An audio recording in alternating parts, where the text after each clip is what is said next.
For almost 12 years, I'd been gaming on the exact same TV. It was an early generation 4K TV, which for the most part held up relatively good.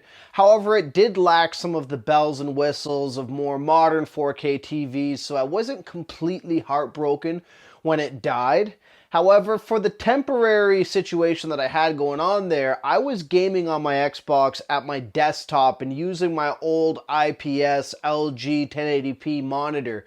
And I realized something, and that was I actually like gaming that way. I like gaming more huddled in and into an intimate space like that and being closer up to the screen than I did doing it on my couch and sitting there from a distance and gaming that way. And so I decided that I was going to skip replacing this 4K 50-inch TV and get something a little smaller that could fit at my desktop and game there. And so this led me down the road of researching some different displays and different models, and I ended up settling on the LG UL500 32-inch 4K display. And mainly the reason for that was the pricing was quite good. It wasn't out to lunch expensive like some of the other displays on the market, but of course that does come at a cost. And in this video, I'm going to go over the things that I really like about this monitor and some of the things that I don't like so much. So let's take a look.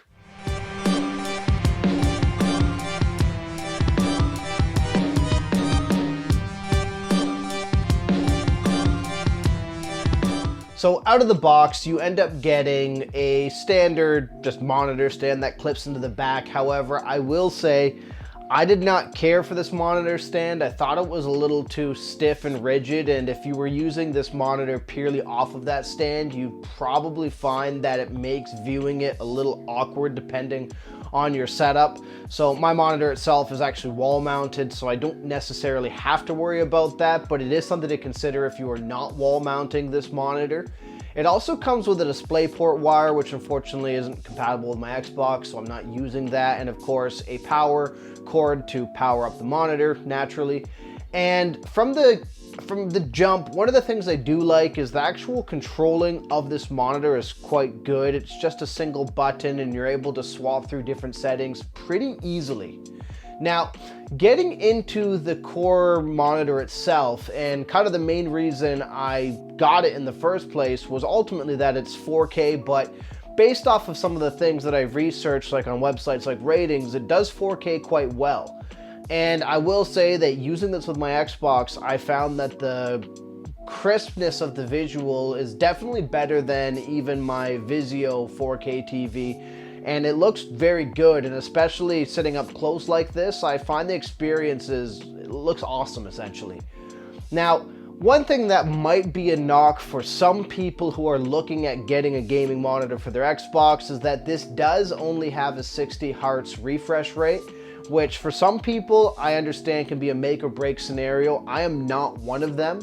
However, I understand that for some people who want that faster refresh rate, that might be completely something that turns you off of this monitor entirely. And there is no, like my old Vizio TV, I could at least run it at 1080p at 120 Hz or 4K at 60. There's no option for that within this monitor. It's just a purely 60 Hz monitor.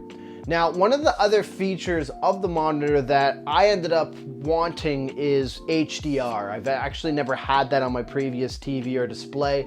It was a generation away on my original Vizio, so in other words, it just wasn't available at that time.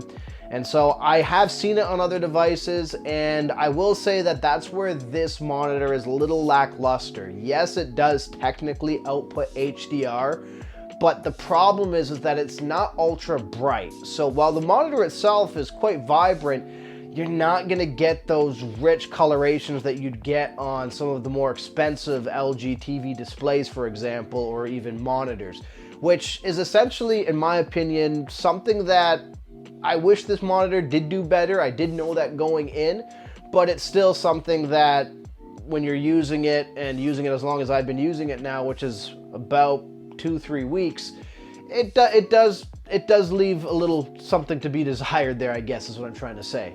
Now, one of the things that I'm using this with my Xbox Series X, I understand some people are going to be using different devices. One of the things, however, that this monitor does incorporate is FreeSync, and you do have quite a couple different settings, for FreeSync that are built in. The Xbox is compatible with that feature. I, for the most part, found it worked very well. I did not find it made the screen blurry or anything like I've seen on some other devices, so I thought it worked quite well in terms of how it was implemented with the Xbox. And so if I'm not mistaken, I could be completely off base, so correct me in the comments if I'm wrong. I don't believe PlayStation supports that, so this is something to consider if you are seriously going to be gaming on this full time and you are using a PlayStation. But for the Xbox Series X, I can confirm it does work. Now, getting kind of further into this, one of the things that I would also say that I sort of dislike about this monitor is it doesn't seem to get as bright as it should. Now, it gets bright enough, and you guys can see my arcade here. You've seen a lot of my videos. You can see that I have my lighting that I change quite a bit. It's something that if you're gaming in a very high light situation, you might find this monitor doesn't look as good as it should look. But if you're like me and you're gaming kind of in this little nook over here and it's a little bit more dim, you'll find that the monitor, as far as I'm concerned, performs quite well. However, it is something to consider because I'm aware that for some people that might be a deal breaker, and in some ways it isn't the best when I have my normal lights on, but it's just something to consider. And again, I'm aware that everyone's situation is different. For mine, however, it does appear to work quite well and I'm able to adjust my lights anyways, but just something that if you're in an area where there's a ton of sunlight or just generally a lit up room, you might find this monitor doesn't look as good as it should. Now, the last thing I do really want to address with this is ultimately the price. On Amazon, you can frequently find this monitor at this junction at the 32-inch configuration for as low as $250, depending on when it's on sale.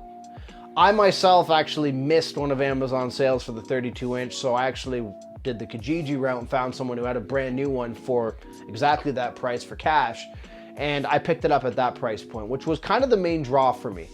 And ultimately, I want to kind of explain that for that price, for $250, I think you get a very, very crisp 4K picture.